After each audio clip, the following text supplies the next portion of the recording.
Hi, Tuesday is StampTV Day. I'm Kristin Stampini, and today I'm going to share with you some tips on how to get the price you want and need in selling your home. If you're a home seller, this video is for you. Also, if you want to know more how your asking price affects selling price, stay with me until the end of this video. And without further ado, let's get started.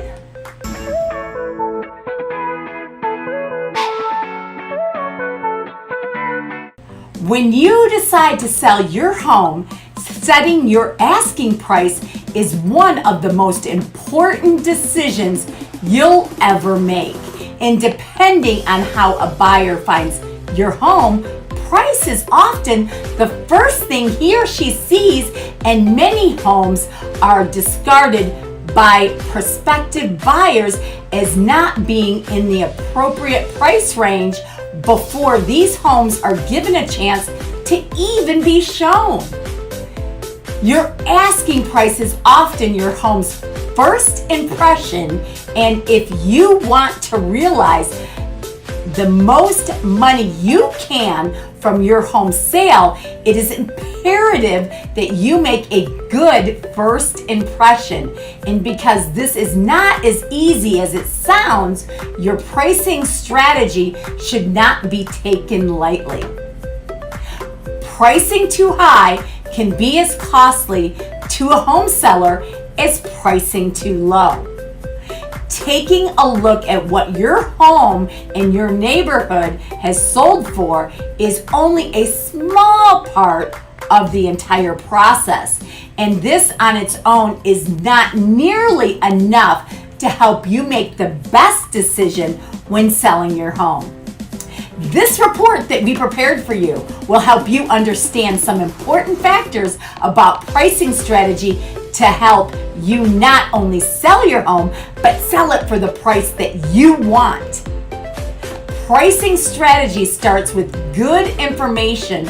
Before you can begin to know what your home is worth, you should do some research, bearing in mind the following. An analysis of what homes recently sold for in your neighborhood is not enough to help you properly price your home.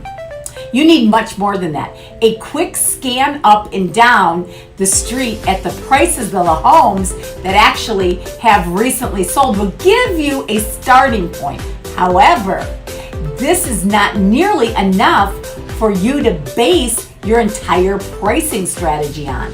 It is the most important for you to understand how buyers look for a home and what they do, and think about how you conducted your house hunting search to find the home you're in now.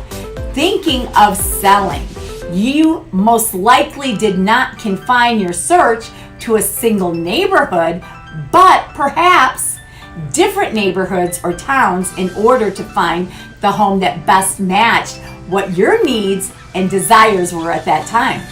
So, the prospective buyers who will be viewing your home will conduct their searches in a similar manner. That means they will be comparing your home to, for example, brand new development homes, century homes, 10 to 20-year-old homes, etc. So they will also consider locations such as homes in established neighborhoods, in the middle of the town, the suburbs, or country properties. You know, each home will have a different look and feel, and it's quite possible that a prospective buyer might consider all these variables in the search for their perfect home. So you can see when you're selling your home, you're not just competing with the home around the corner, but also with the homes in other areas which have the same basic characteristics. Example, number of rooms, overall living space, and so on. How your asking price affects your selling price? Well, you know what? There are 4 common strategies that most sellers use to price their home.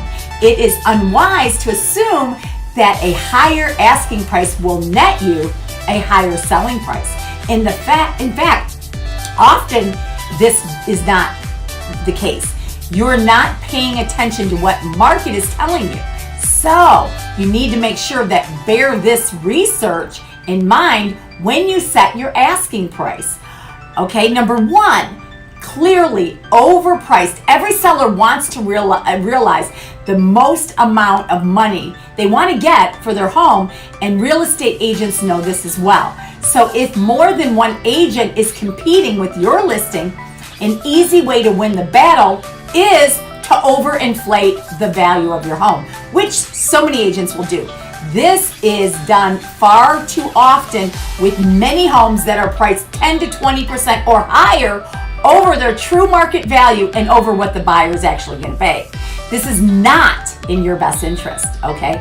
Actually, because in most cases, the market won't be fooled. As a result, your home could basically sit on the market for months and months and sell for much less than you even wanted, leaving you with a couple of important drawbacks. Your home is likely to be labeled as a troubled home, something wrong with it, housed by other agents, leading to a lower price and fair market value. So when an offer is finally made, you have been greatly inconvenienced with having to constantly have your home in showing condition for nothing. So it's very important. You know, these homes often expire off the market, okay? Forcing you to go through this listing process and frustration all over again. So somewhat overpriced homes, about 3/4 of the homes on the market, are 5 to 10% overpriced. These homes will also sit on the market longer than you want, and they're going to sell for less in most cases. There is usually one of two factors at play here. Either you believe in your heart that your home is really worth this much despite what the market has indicated, or you've left some room for negotiating. Either way, this strategy is going to cost you in both in term or in time the market ultimate price received. So think about that. You know, priced correctly at market value, some sellers understand that real estate is part of the system of supply and demand and will carefully and realistically price their homes based on a thorough analysis of other homes on the market as well as many other things.